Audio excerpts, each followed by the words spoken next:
আজকে একবারে শর্টকাটে একটা ভিডিও শেয়ার করবো আর এই ভিডিওটা একবারে র্যান্ডমলি ক্লিপগুলো নিছি আমি মানে কোনো প্ল্যান আছিল না ভিডিও শেয়ার করার। সো এই ভিডিওটা লাস্ট নাইটের আমার হাজব্যান্ড ক্রেভিং করা তাই তান্দুরি চিকেন খাইতা। সো তাই কালকে দিকে রাজদা থেকে এবার সময় ড্রামস্টিক লই আইজন আর কালকে যে সময় আমি লাঞ্চটা রান্ধিছি কারি যে সময় রান্না বাড়া করছি ওই সময় আমি ওগুলারে ইয়া করে লাইছি, মেরিনেট করে ফ্রিজে রাখি দিছি। আর সন্ধ্যার দিকে দিকে আর বাই আইসন বাই ভাবি দুজন আইসন এখন কইয়াতে আর অতা বানাইলাই সকলে মিলে খাইলাম।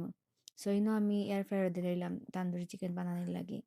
আর চা বানাইছি লগে দিলাইছি ডোনাট বিকজ আমি হেভি কিছু রাখছি না আর কোনো স্ন্যাক্স দিছি না কই অতা খাইলাম। এখন তেন চা ডোনাট অতা খাইয়া গফ সফ করছেন আর আমিও বাদি আহ হইয়া যেহেতু তান্দুরি চিকেন বানাই আরতে সেটটা বিরিয়ানি বানাইলাই, সো ভেজিটেবল বিরিয়ানি বানাই লিছি একদম শর্টকাট, আসলে কোনো প্ল্যান আছিল না। আর আসলে সবটা প্ল্যান করিয়া সবসময় করাও যায় না। ও আমি বিরিয়ানি বা তান্দুরি চিকেন যে বানাইছি মাত্র মনে হয় ১ ঘন্টার মতো লাগছে। যদি প্ল্যান করতাম তো বানাই আর বানাইমু বা দেখলানি কোনো না কোনো প্রবলেম হইল না পারলাম না অনে যে ভালো লাগছে। আর মাঝে আমি সালাদও বানাই লইছি। আর ওই ধক আমার বিরিয়ানির লোক বিরিয়ানি আমি একটু সফট আছে যেহেতু তান্দুরি চিকেন তার লগে তো আর এমনি ইয়েও নাই, মশলা মশলা নাই, একটু ড্রাই হইব এর লাগি ওলা বানাই লইছি। আর এনে আমি সুন্দর করে প্লেট সার্ভ করে লইছি বিকজ আমার মনে হয় চোখে খাইলে মুখে খাই একটা কথা আছে না নি?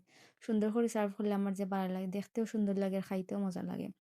আর খেয়ে রইলাম মজার কিছু সুন্দর করে রান দিয়া সুন্দর করে ডেকোরেশন করে সার্ভ করতেও যে ভালো লাগে।